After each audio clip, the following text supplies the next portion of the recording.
কড়াই দেখানো যাবে। এই কড়াইটার অবস্থা দিন দিন ও আরো মানে এই চুকিং ওই চুকিং যাচ্ছে মানে খুব অবস্থা খারাপ। একে আমি কালকে আমি একে বলেছি ম্যাজিক প্যাক মাখাবো, দেখবি পরিষ্কার হয়ে যাবে, আমার মতন মুখ গ্লেজ দেবে দেখবি। ফালতু কথা বলিস না। ঘর সত্য বিভীষণ শুনেছিলাম, আমি প্রথম দেখলাম।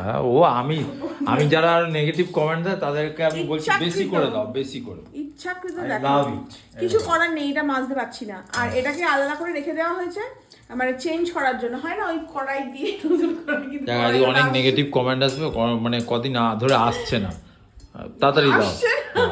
কি ভাই কি বলছিস বল, আমি চলে যাচ্ছি, আমার কাজ আছে। তুই তো এটা দেখাবি বলে এসলি।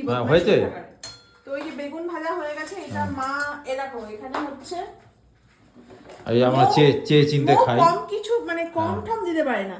এক টিফিন বক্স হয়ে গেছে, চিকেন পাঠিয়েছে, বলছে যে রাতের বেলা রুটি কি করবি, কিনবি না করবি, আমি চিকেন পাঠিয়ে দিলাম। আর খুলে বাপরে বাবা এতটা, আমি আবার দিশাকেও কিছুটা দিয়ে দিলাম, তুই খাবি, কেননা মা চিকেন খেতে চায় না। তো এই যে মায়ের জন্য এখানে ছানা দিয়েছি, এখানে বেগুন ভাজি, আর রুটিটা আমরা বাড়িতে কিনেই এনেছি। আর রুটিও দাম খুব বাড়িয়ে দিয়েছে, 4 টাকা করে দিয়েছি। কেন বলতো গ্যাসের, কিন্তু এটা আশীর্বাদ আটা না, কিন্তু ওই ভদ্রমহিলা আশীর্বাদ আটা দিয়ে করে, গ্যাস খরচা করে করছে না, গ্যাসের দাম বেড়ে গেছে। ঠিক আছে।